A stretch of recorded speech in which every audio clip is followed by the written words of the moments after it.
Hello and welcome to Live at PALS. This is lesson 2 on the AS level chemistry paper 2 from October-November 2020, specifically paper 2.1. In the first lesson we went over question 1, which was on first ionization energies. And this is the second lesson, and we will go over question 2, which is a quite long question. So I will try to keep it short at the start. Phosphorus, sulfur, and chlorine can all react with oxygen to form oxides. Phosphorus reacts with an excess of oxygen to form phosphorus 5 oxide. 5 here standing for the oxidation number. In this case, for phosphorus, this will be 5+. Write an equation to show the reaction of phosphorus with excess oxygen. So this relates to the periodicity chapter of the AS level syllabus, specifically the period 3 oxides in this case. And let's write the equation. So phosphorus naturally occurs as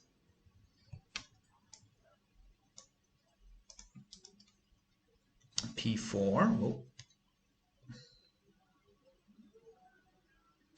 Phosphorus naturally occurs as yellow, as P4. So we have P4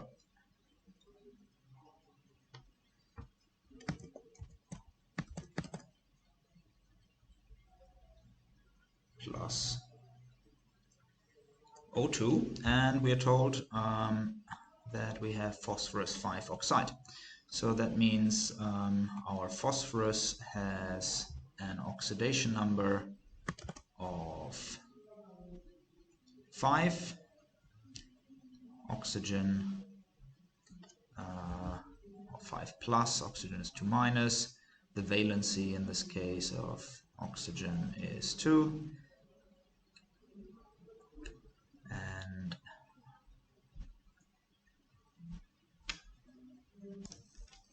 we might go for the formula P2O5. This is just the empirical formula. The formula of phosphorus 5 oxide is, however, P4O10. So this is something to memorize, I guess. So we have P4O10.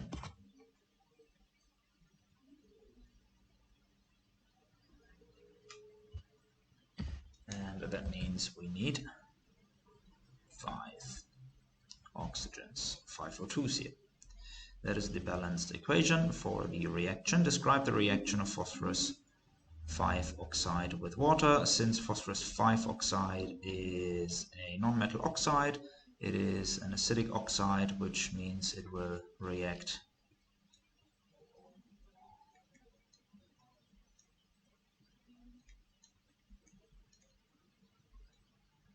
vigorously with water and an acidic solution will form in this case.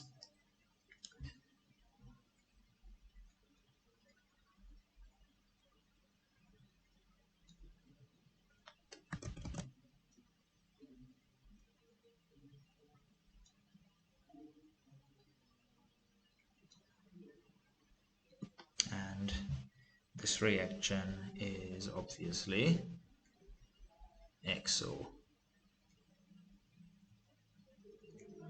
something we can add easily here.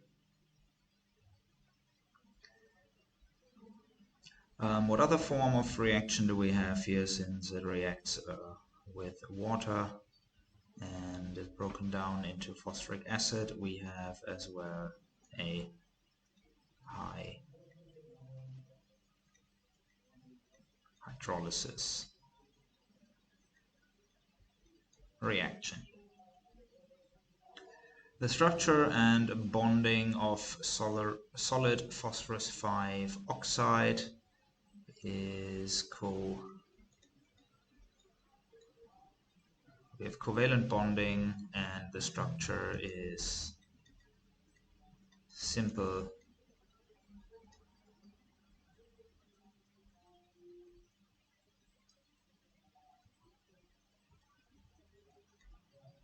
molecular, and that's it about the phosphorus.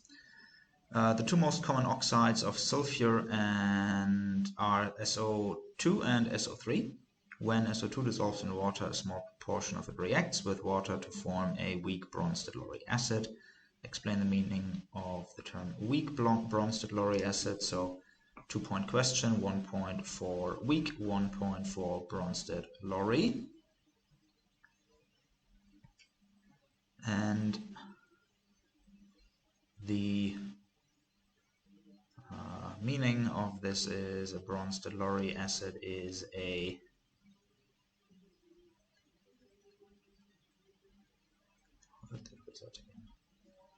proton, which means H+,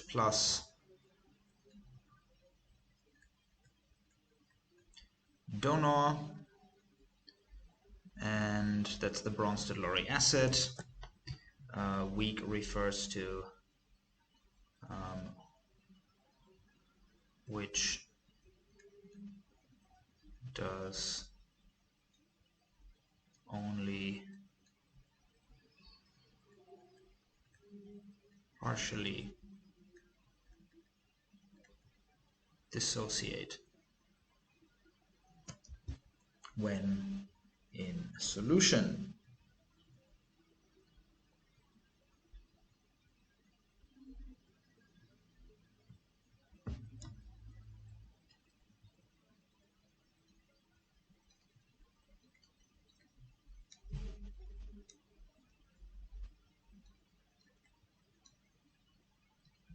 Write the equation for the reaction. We can have a quick look at that actually. So the weak acid, let's call it X or HX, will only partially dissociate, meaning we have an equilibrium, reversible reaction here.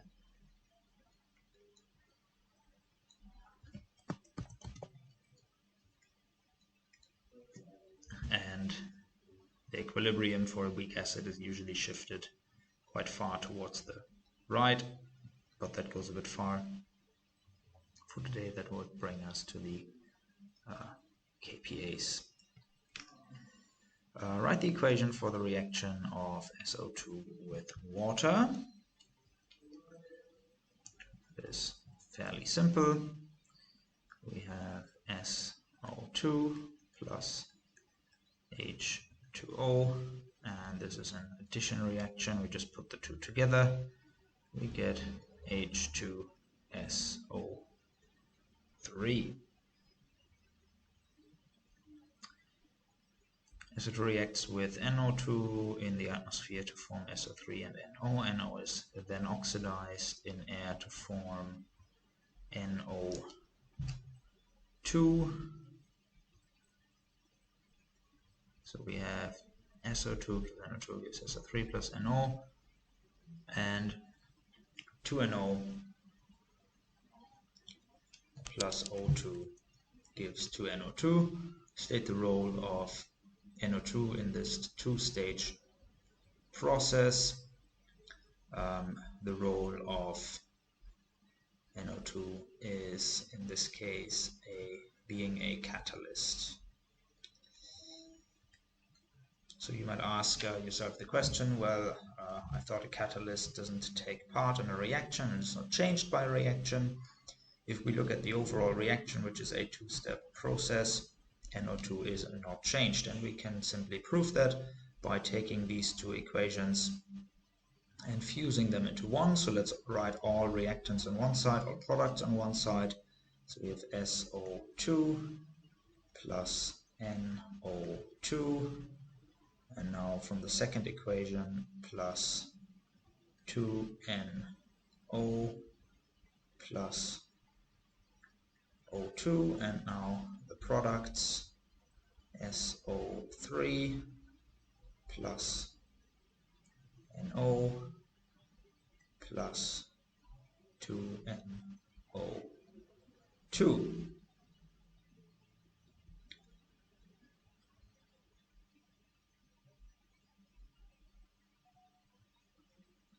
And now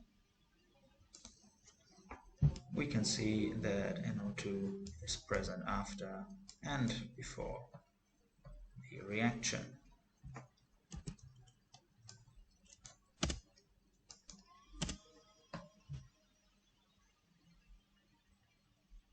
Emissions of SO2 from coal-fired power stations can be reduced by mixing the coal with powdered limestone.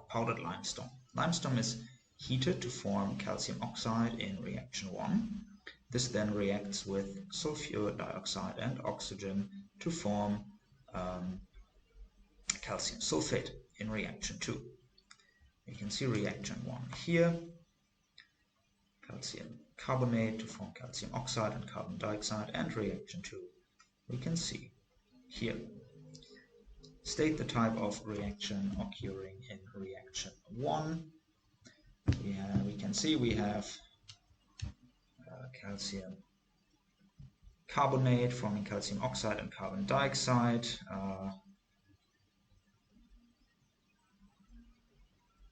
And we are in a coal-fired power station, which means it will probably be quite hot in there.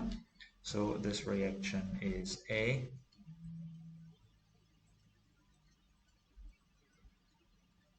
thermal decomposition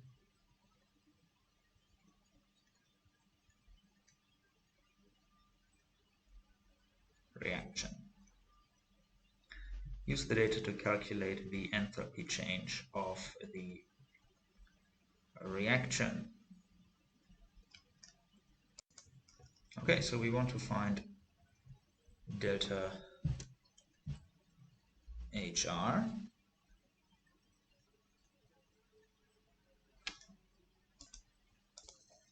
And that means in this case we can apply Hess's law.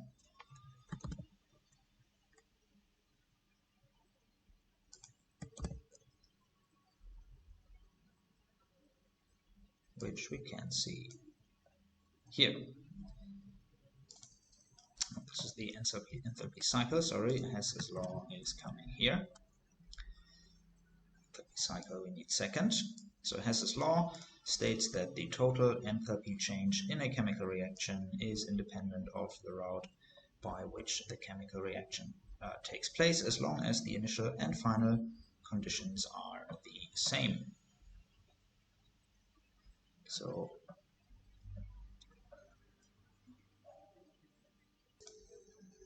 we can use the enthalpy cycle to apply this to this example and find the enthalpy change of the reaction. We can do that in a bit more detail, so we can pick our equation 2. We have CaO plus SO2 plus a half O2 gives CaSO4, and down here we can put the elements, so we have Ca plus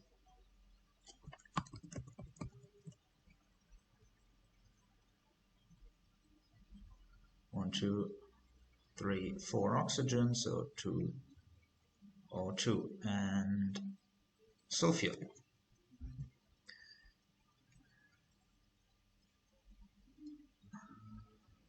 So we go from here to here and from here to here, and we will take this route, and we want to find HR. So here we have the enthalpy change of formation. The enthalpy change of formation of O2 is 0 because it is already in its elemental form. This is as well why we are not given anything about O2 in the table here on the question. And so we are forming calcium oxide, which is minus 635 kilojoule per mole, and 1 sulfur dioxide, which is a minus 297.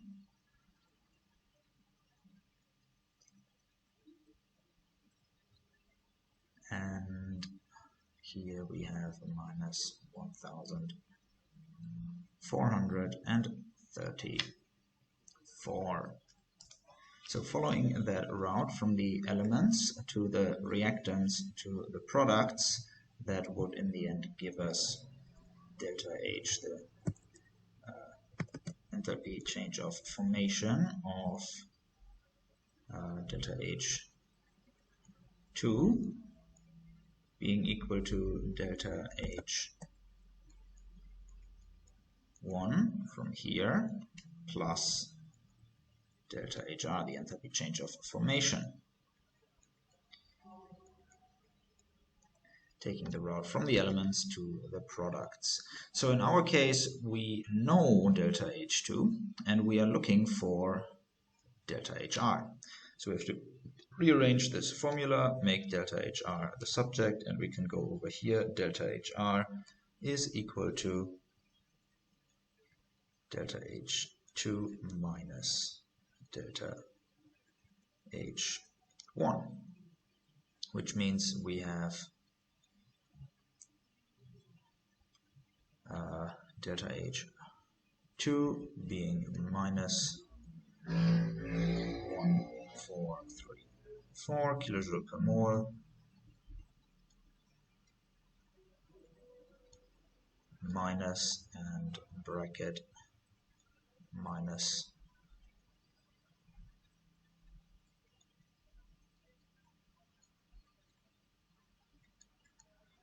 and minus 297.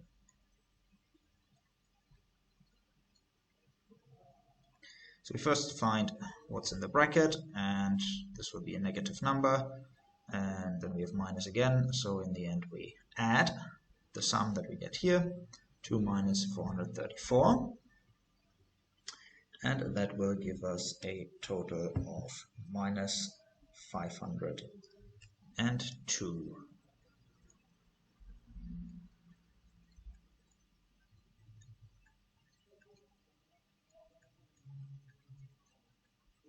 Kilojoule per mole.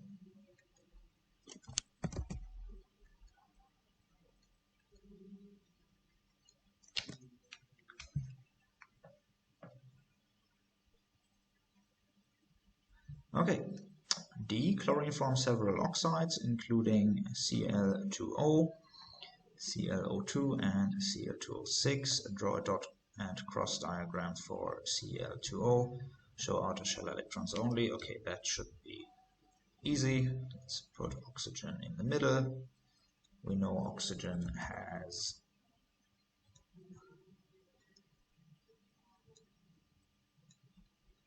six electrons, so chlorine has 7 electrons on its outer shell.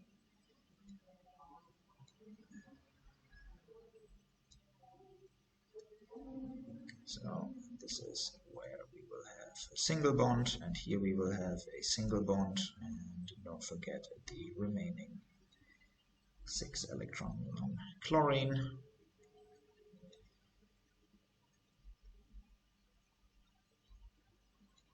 And that's it. ClO2 can be prepared by reacting NaClO2 with Cl2. Write the oxidation state of chlorine in each species in the box provided. We have an element here, the oxidation number is 0. In this case, we have ClO2, and we know oxygen is always -2. Since we have 2 times oxygen, we have a total of -4, and we have 1 chlorine. That means chlorine in this case must be +4. And we have NaCl. Sodium group 1 is +1 and Cl is -1.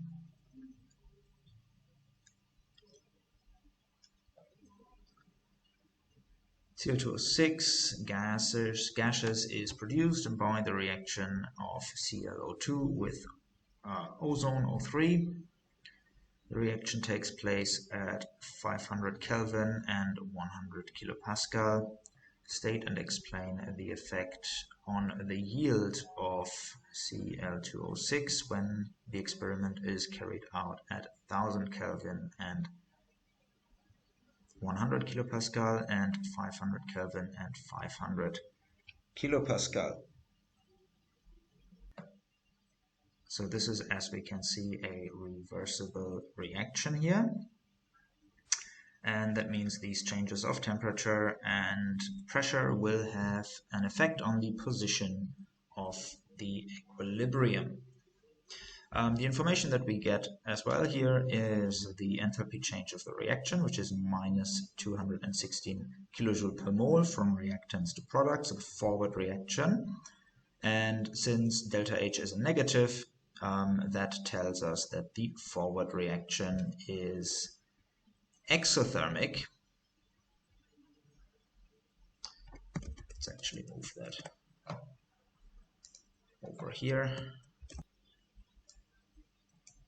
The forward reaction is exothermic.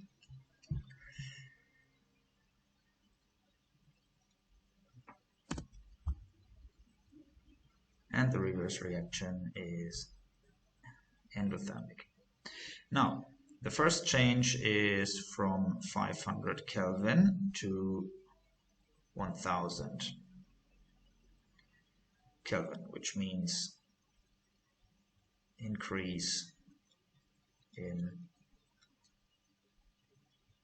temperature. How will this affect the equilibrium? This will shift the equilibrium towards the left.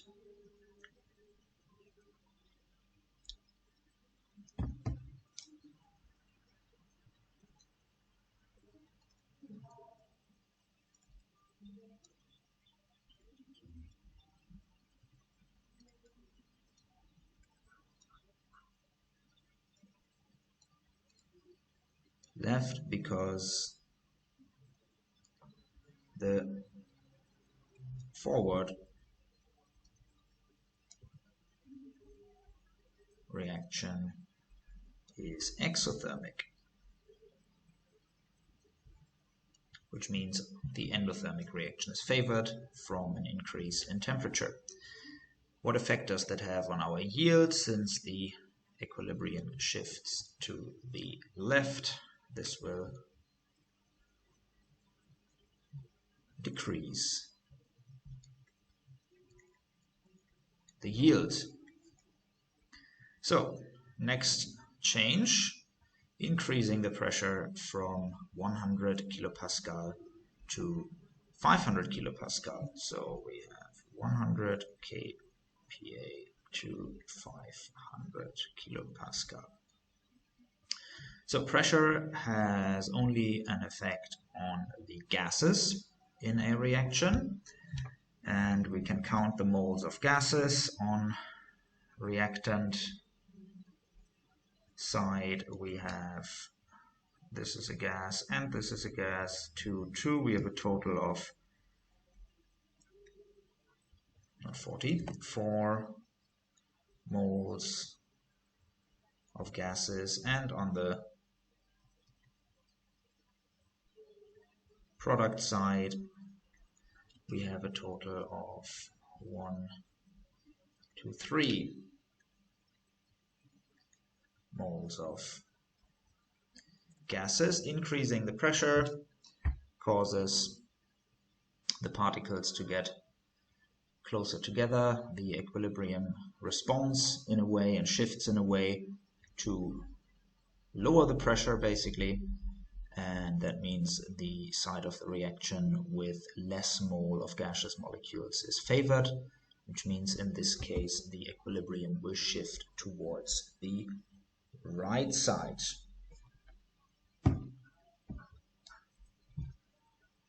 So increase in pressure causes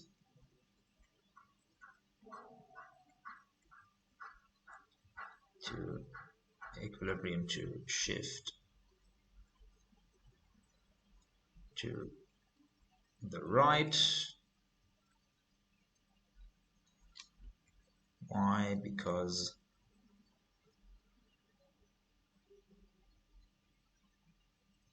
product side has less moles of gases. This will increase the yield.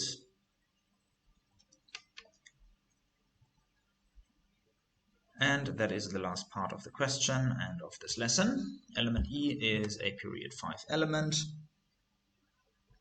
E reacts with oxygen to form an insoluble white oxide that has a melting point of 1910 degrees Celsius. The oxide of E conducts electricity only when liquid. E also reacts readily with chlorine to form a white solid that reacts exothermically with water. The resulting solution reacts with aqueous silver nitrate to form a white precipitate that dissolves in dilute ammonia. Suggest the type of bonding shown by the oxide of E and explain your answer. So the information that we get up here is that it has a very high melting point, and even more important, it only conducts electricity when liquid. And from these 2 points we can conclude that the bonding must be ionic. Why is that? Because we have a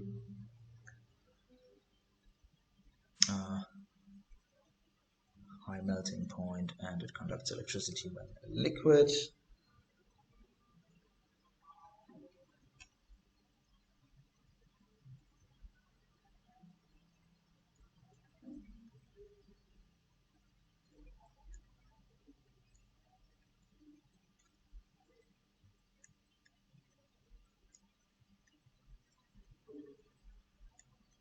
Because ions can only move freely in the liquid state, not in the solid state. Suggest the type of bonding shown by the chloride of E and explain your answer.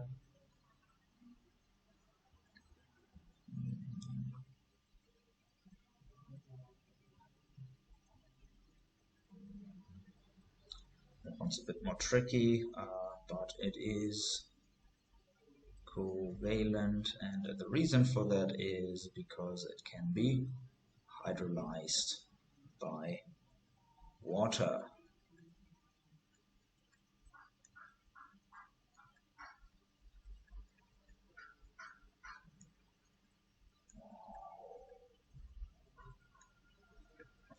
Alright, that was question 2. And in the next lesson, lesson 3, we will go over question 3. And yes, we will go over question 3 only. That is another very long question. So thanks for joining. If I could help you today in understanding chemistry a bit better and prepare you for your AS level exams, please consider subscribing to our YouTube channel. This allows us to reach a lot more people like you who want to prepare for their exams. Have a good day and see you for the next lesson.